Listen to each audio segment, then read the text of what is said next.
चलिए देखते हैं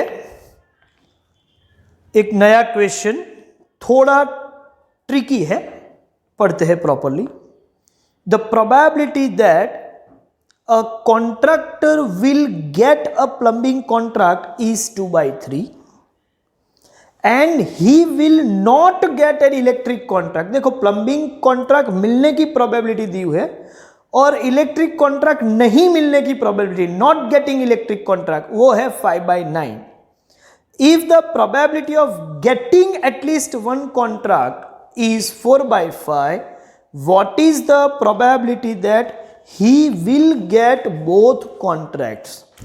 चलिए पहले मैं इवेंट डिफाइन कर दूं तो एक काम बहुत इजी हो जाएगा।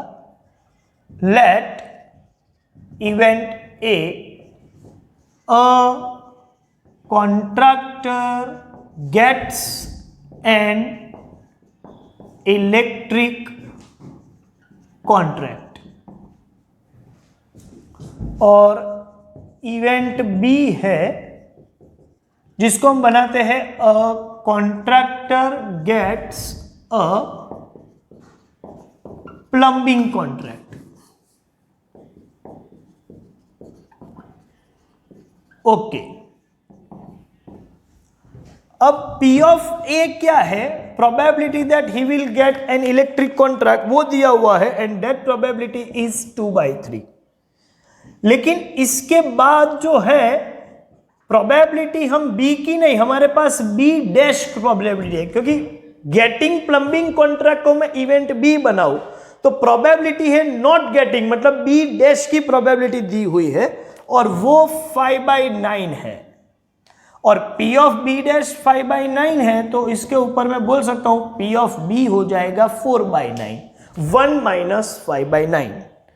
और गेटिंग एटलीस्ट वन कॉन्ट्रैक्ट मतलब इवेंट A और B, एटलीस्ट वन मतलब A यूनियन B दिया हुआ है, अब तक ये नहीं देते थे, ये पूछते थे, और A यूनियन B इज 4/5 है। What is the probability that he will get both contracts? इसका मतलब probability of A intersection B क्या है वो पूछा है। ठीक है, ये तो सिर्फ यहां पर मैं लिख रहा हूं, बाद में इसको रिमूव कर देंगे, लेकिन ये मेरा क्वेश्चन है। तो चलिए मैं रिक्वायरमेंट में लिख रहा हूं probability that a contractor gets both the contracts, और बोथ दी कॉन्ट्रैक्ट्स मतलब ए इंटरसेक्शन बी चाहिए। तो सर इंटरसेक्शन बी हमको तो यूनियन ही पता है, हाँ ठीक है, लेकिन मेरे पास यूनियन का जो फॉर्मूला है उसमें इंटरसेक्शन बी भी है ही। अब तक क्या होता था, 1 2 3 ये 3 देते थे, ये निकालते थे। अब ये 1 2 और 3 है तो ये 3 रख दे, इसको ऑपोजिट साइड ले आओ तो मुझे ये मिल जाएगा। मतलब 1 2 3 4 रिजल्ट में से कोई भी 3 हो तो बाकी का एक मैं निकाल सकता हूं। तो इसको मैं ऐसे लिख सकता हूं कि probability of A intersection B is P of A plus P of B minus P of A union B। मैंने इंटरचेंज कर दिया। अब इसको मैं लिख सकता हूं P ऑफ A कितना है 2/3,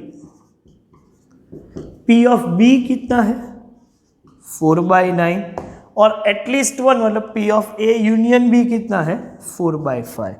और इन सबका LCM 45 ले ले तो 3 into 15 2 30 plus 9 into 4 5 4 20 minus 5 into 9 9 4 36, 30 plus 20 50 minus 36 that means 14/45।